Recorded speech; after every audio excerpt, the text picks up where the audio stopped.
Okay, you should be on page 16. And we are going through class. We are going through the primary source. That is the excerpts from whenever you guys are done talking.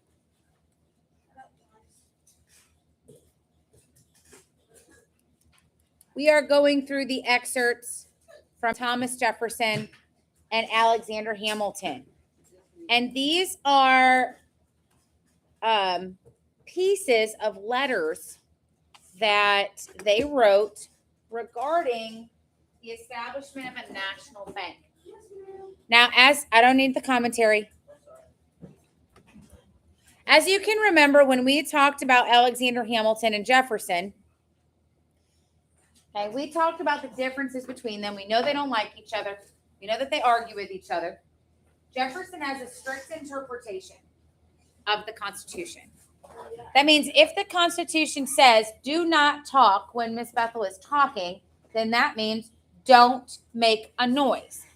A loose interpretation of that would be Alexander Hamilton saying, well, the Constitution says we can't talk, but it doesn't say we can't sing.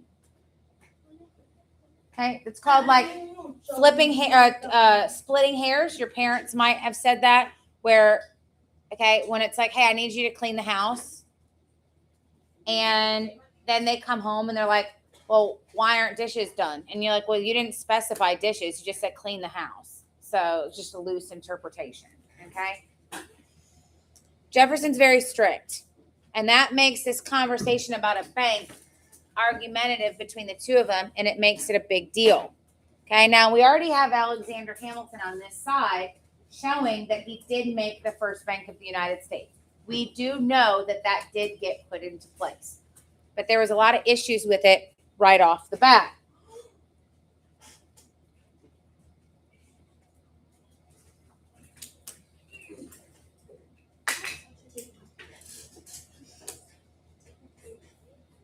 Try and see if we can get this thing turned back on.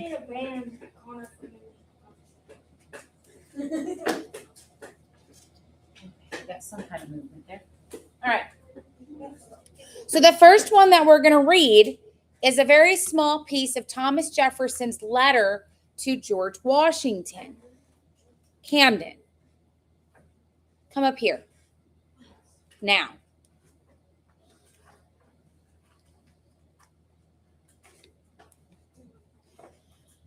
Okay, it says the Secretary of State Thomas Jefferson wrote the following letter to George Washington on February 15th of 1791, expressing his opinion on establishing a bank. Okay, now we know George Washington's a big fan of both of these guys. Move here. What?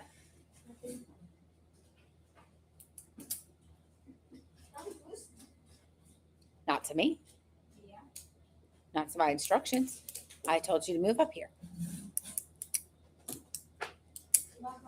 Okay. We don't need any extra commentary. The decision is made. Okay. We know that George Washington is friends with Thomas Jefferson and he's friends with Alexander Hamilton. Again, if you are a fan of the play, okay, there's a song, and I'm pretty sure Jefferson sings it. And it goes, it must be nice, it must be nice to have Washington on your side. Okay? Okay, so Jefferson is going to write this letter to George Washington. And it states this: I consider the foundation of the Constitution as laid on this ground, that all powers not delegated to the U.S. by the Constitution, nor prohibited by it to the states, are reserved for the states or the people.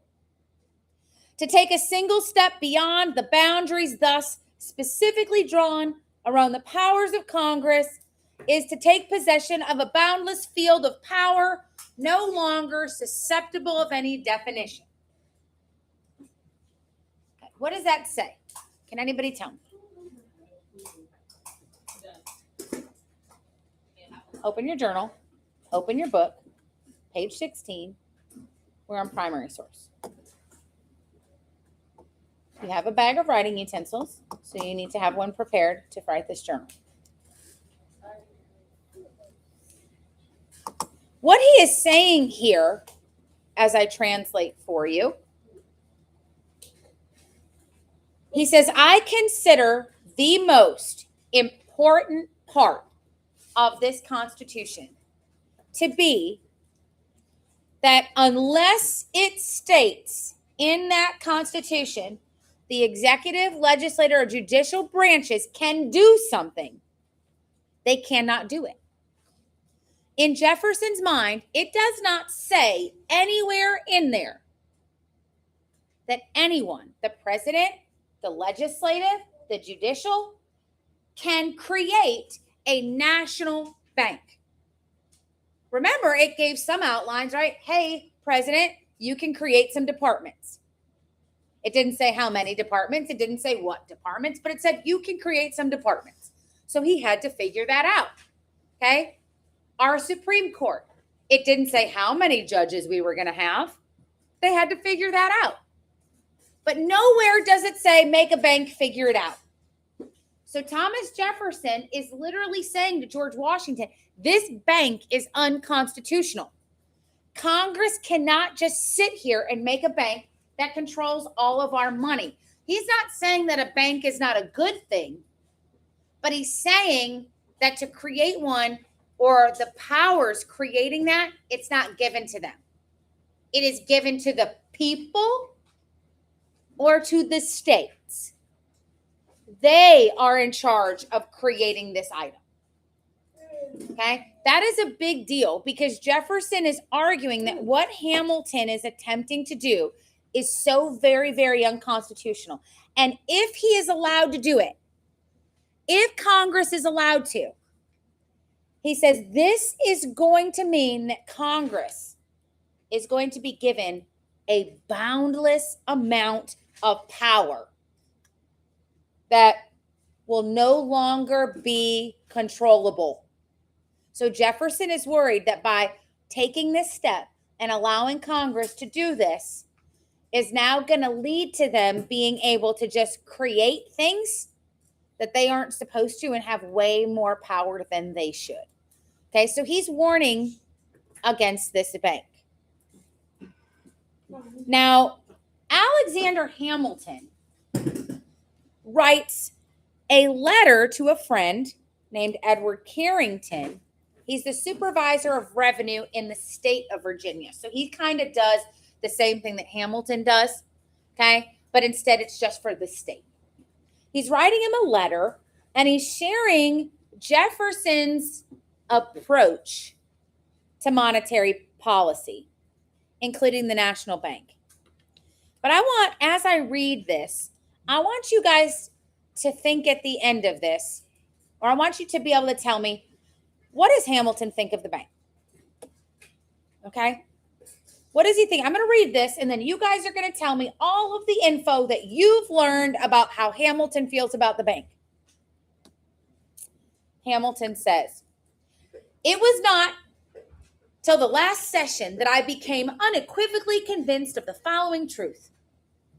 That is that Mr. Madison, cooperating with Mr. Jefferson, is at the head of a faction decidedly hostile to me in my administration, and actuated by views, in my judgment, subversive of the principles of good government and dangerous to the Union, to the peace, and to the happiness of this country.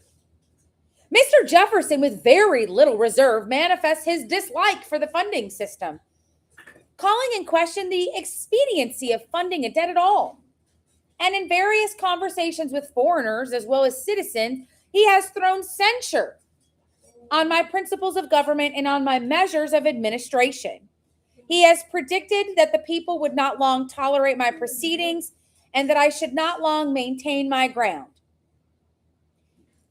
In the question concerning the bank, he has not only delivered an opinion in writing against it constitutionally and expediency, but he did it in such a style and manner which I felt as partaking of asperity and ill humor towards me. Now I know I haven't translated this towards you, but what about that has anything to do with the bank? Can anybody tell me?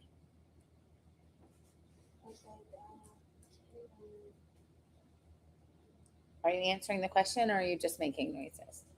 Okay, I'm going to need you to cut down on those noises. Yes? Jefferson, like, down talk on the bank. Okay. So he says that Jefferson is talking down on the bank. But what do we learn about the bank? Do we learn anything? Guys, do you know what this is? This is a giant smack talk letter that Jefferson sent to his buddy. Or that's what I meant. Alexander sent to his buddy. Huh? Mm-mm. No. Listen, this is interrupting, and we're not going to do that. Just have a seat. Okay. I'm going to translate this to you, but I'm going to do it in some younger people terms. Oh, yeah. So And you guys are going to legitimately think that this is the most ridiculous thing that you've seen all day. But I'm okay with that. Okay? Okay. Oh, I'm definitely not doing that. Dang it. No. No, it might be like millennial. With some millennial talk. Okay. I'm a Gen Z. Okay. What did Aaron Burr, what is the first piece of advice Aaron Burr gave to Alexander Hamilton? Talk less and smile more. Well, Why is that? Well, I said talk less first. Why Oh, why he said smile but more. why is I that? wanna talk to you. Why is that? Why did he tell Alexander Hamilton to talk less and smile more? So he was they don't know when he's against. Say it again. So they don't know when he's against what he's for. Okay. Alexander Hamilton. Yes, I'm live. Because I'm picking this class. Okay. Alexander Hamilton talks a lot. He talks a lot so much that sometimes he doesn't get to the point, and Aaron Burr tells him, hey, shut up, bro. Sometimes you just need to shut up. Connor has not said one word. Okay, so as I translate this, think about this for a second. Alexander Hamilton is basically texting his buddy and is saying, do you know what? I guess I didn't realize this, but last meeting, I have noticed that Madison and Jefferson are ahead of this little gang that is against me. They formed up. They've got their little group going on, and they have decided that, well, apparently they don't like me. And now this little group that they have is coming at me and my administration. Now, time out. Whose administration is that? It's George Washington's administration. It's not his. Okay. But Alexander's like, they're now coming at me in my administration. Okay. And they're being deadly hostile to me. Like, they have threatened my life. Okay. And they are legitimately saying that, like, all of my decisions are detrimental. They're dangerous to the country, and they're dangerous to the union. They're dangerous to people's peace and happiness. So Jefferson, he doesn't even like hide that he's mad. Okay, I get it. He doesn't like the bank, but he's legitimately upset about how it's going to be funded. And then he actually questioned how fast that I'm going to pay a debt. And then he's not just turning friends against me. he's turning foreigners against me. Like he's talking to people who don't even live here and making them hate me. And he has literally talked smack about my government principles, my ideas. And you already know my ideas are the best. Okay? And get this is on top of it. Okay? This is so wild. He actually thinks that the people of the United States are going to get sick of me and my ideas. And he actually told people that I am going to lose my power at some point in time. But he didn't even say it to my face. He did it? Oh my god. That's so not cool, Becky. He wrote a letter to George Washington actually questioning whether or not the bank was constitutional. And he wrote this letter that was like so ill to me. Like it was totally talking so bad about me and this bank. And I just don't even know what to do with myself right now. Oh my god, I'm so sorry. Okay, thank you. Wait, is it like Okay. Aaron wrote you a letter and then Can't tell. you guys met up and then you died? Oh. Is it like that? What it is what happened here is instead of Alexander writing a letter to try to gain support for the bank, Alexander wrote a letter to try to gain support for him. Being selfish. So at any point did he say, hey, listen, you might hear Jefferson talk a bunch of crap. It's cool, whatever he wants to do. But let me tell you about my bank and why it's good. Did he write that? No. No. He basically was like, oh my gosh, can you believe Jefferson's talking crap about me? Oh my god. Okay. This is a perfect example of talk less, smile more. No. Okay? Talk more, Because smile. all of that feeling that he's having towards Jefferson right now, he's trying to turn people against Jefferson, but he's forgetting that what drives people should be the issues. You don't have to like Jefferson as a person, but is Jefferson's politics correct? Okay? You don't have to like Alexander as a person, but do his politics work? Alexander is trying to get people against Jefferson as a person. So this letter kind of shows a little bit of what happens. Now, there's a song, and it says that he will never be, Alexander will never be what? Hidden gems. Satisfied. Let go. He will never be satisfied. Okay? Is he? Yes. No.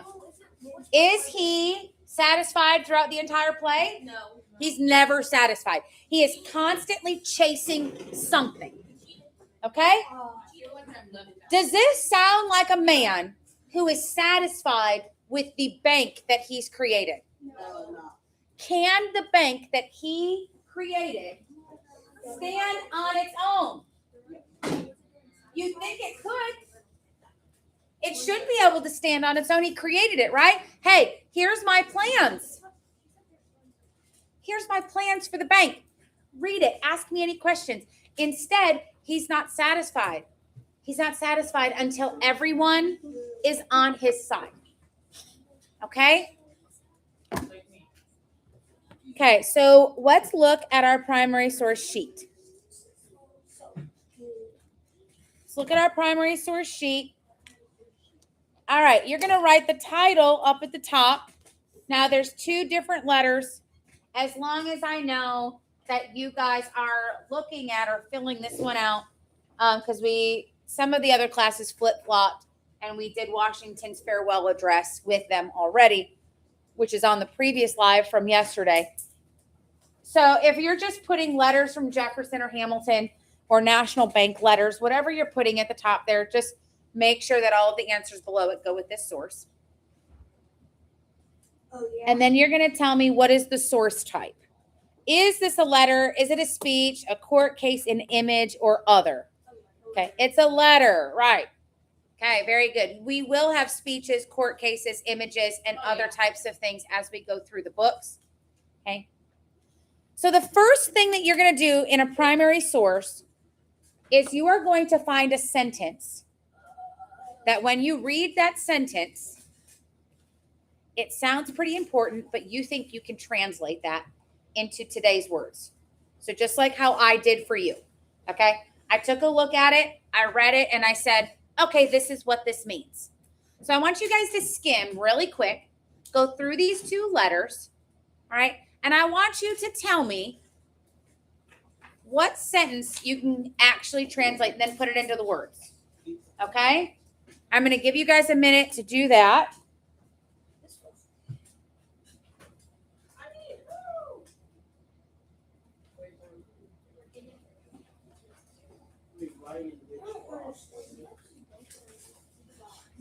Well, one of the biggest parts of being able to understand something is actually paying attention to it and not trying to cause any interruption that you can. Which is exactly what you have been doing since you walked into class today. Is instead of having the book open and reading and participating in it, you have been causing a distraction. You're not at the table, you're leaning up against that, you're touching other things, and that's a problem.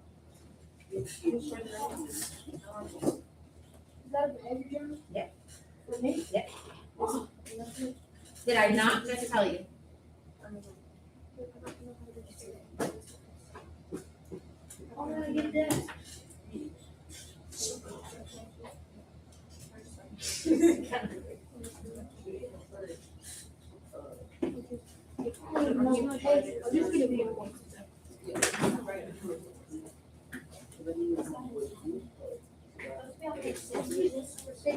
No, but during satisfied and during the last day, she comes back and says, she comes back and she goes, wait.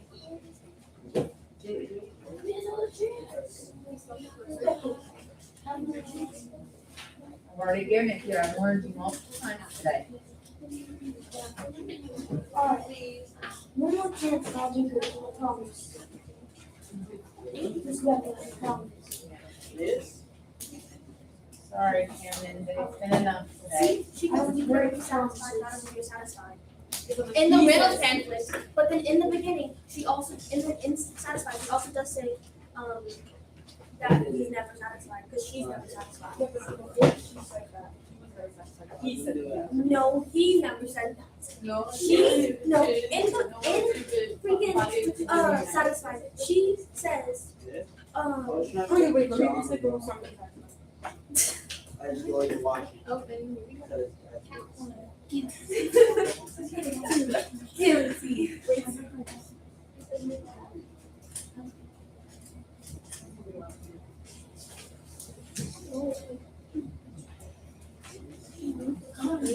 All right. I'll never be satisfied. So we are going to look at the next box, which is called context. Okay. What is the context of these letters? That means what is happening at the time this is written.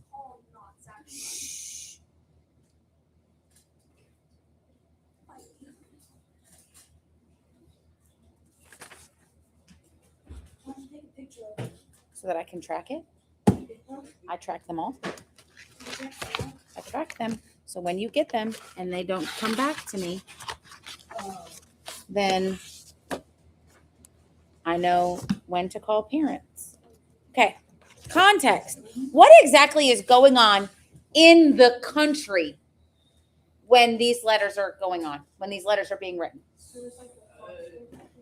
Okay, we have conflicts between them.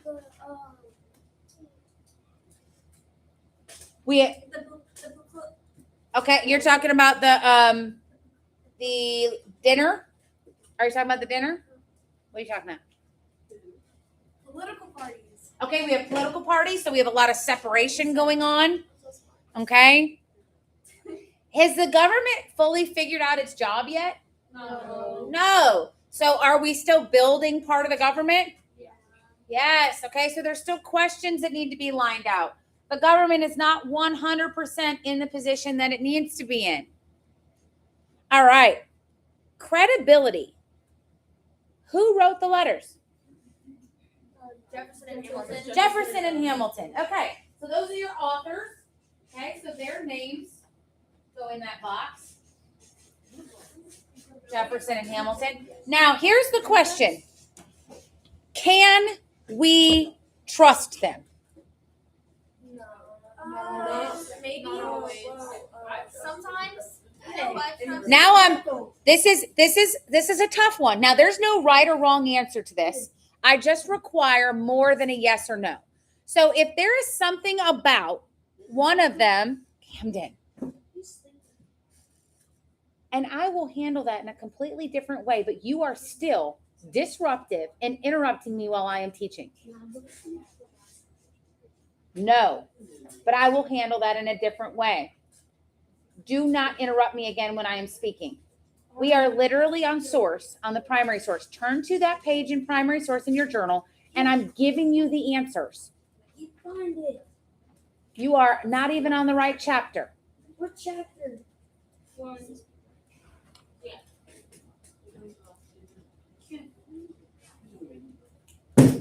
Right there, my friend. Okay. Can we trust them? Okay. So the thing is if you say, you want to know what? After everything that I have learned here, I don't think I can trust them. I need you to tell me why you feel that way. Why do you feel like their account of something you cannot trust? Okay. If you can, tell me why. Why do you trust them? It's Alexander Hamilton and it's Thomas Jefferson. Now, granted, you can't sit right in front of them, right? We can't ask them questions. We only have our primary sources. We know what they've done so far. So do you think the opinions that they have right here are trustworthy?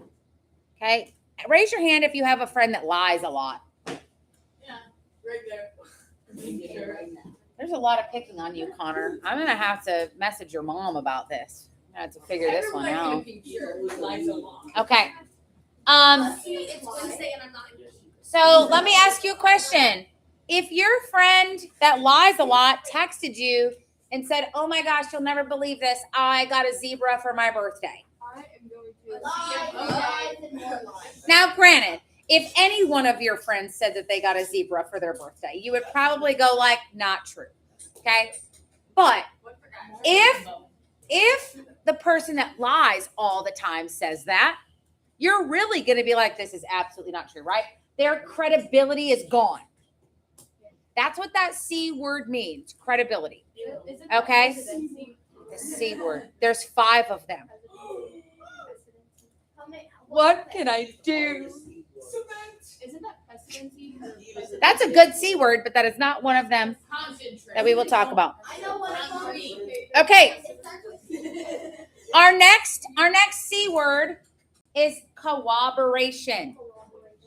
Okay, corroboration. Now, this is like collaboration when you're working together. So this asks, have you learned about anyone else that feels the same? Is there anyone that feels the same as Thomas Jefferson? Is there anyone who feels the same as Alexander Hamilton? Okay, so Thomas Jefferson has a friend that we've learned about a few times. Who? No. John Adams? No. James Madison. James Madison, okay? James Madison was in the room. Where happens in the room? Okay? Okay, James Madison and Thomas Jefferson. And look at in this letter, didn't Alexander Hamilton say that? Didn't Alexander say, oh my gosh, James Madison and Thomas Jefferson are all hooked up now with their little gang? Okay? So Alexander Hamilton calls them out by name. Okay? Calls them out by name. These two are against me. Okay? So who is on Alexander Hamilton's side?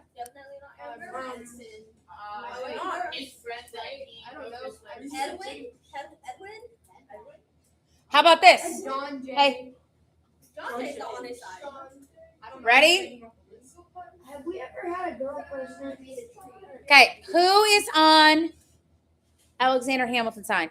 It must be nice. It must be nice George Washington. to have Washington on your side. Okay, who sings that song? Thomas. And Thomas Jefferson. And James Madison. Okay, right? Aren't they walking around? It must be nice. Okay, all right.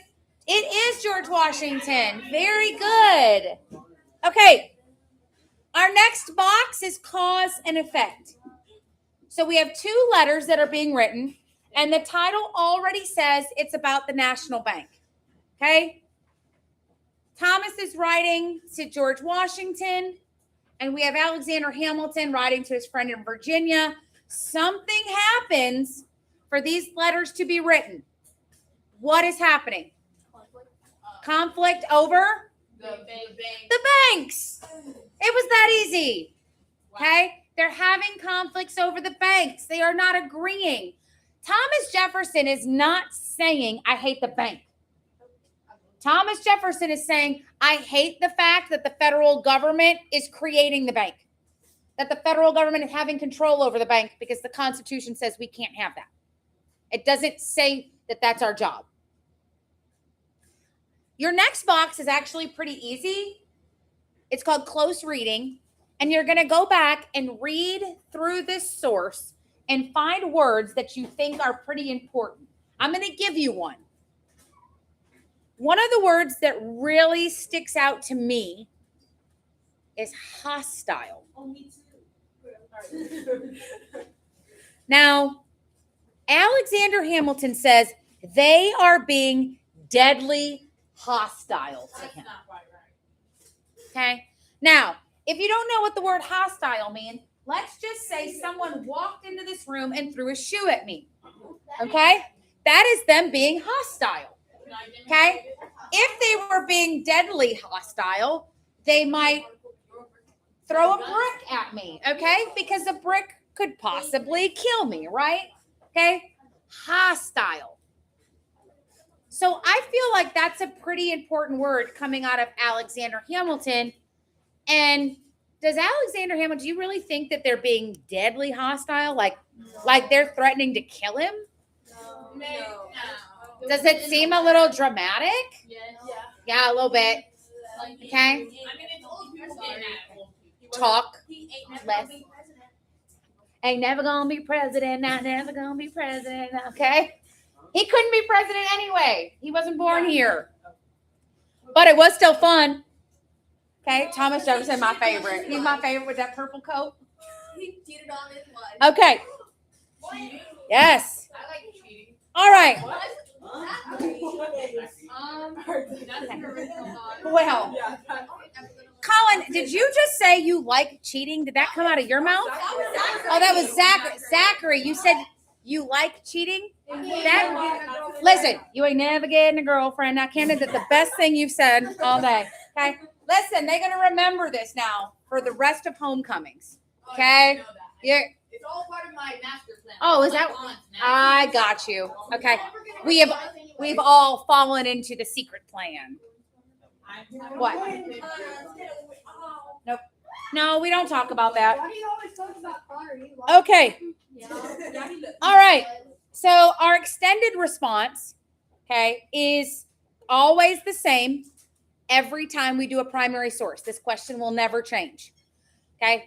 But I want you to put on your historical shoes. Okay. I keep saying this. Okay. And remember, okay, it is taking off your 2026 vision and you're trying to put yourself in the position of them. And I want you to tell me, reading these two letters, what can this tell us about the life, people, or government? Now, maybe we read a source and it has nothing to do with the government. Then you're not going to write on that. Okay.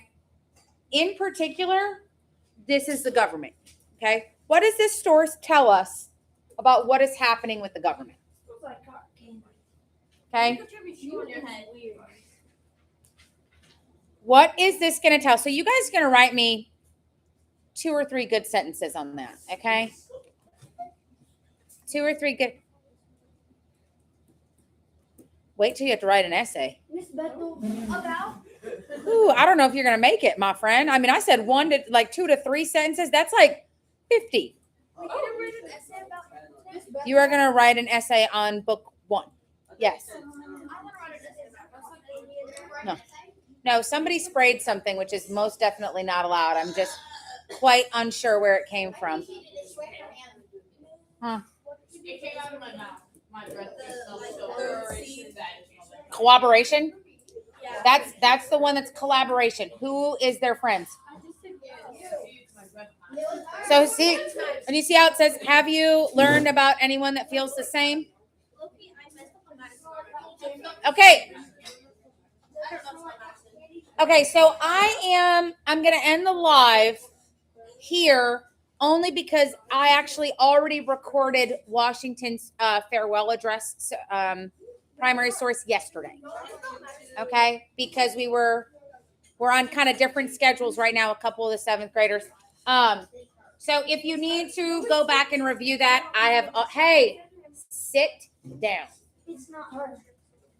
I did not need you to lead an FBI investigation on where the perfume smell came from. She is innocent. Okay. I think that's So if you need to go back for the next one, it's not in this one. This is only that live. All right. We are officially done with videos for this book. So everything else that we do in class is to prep you for the test on Friday. I like being on the live.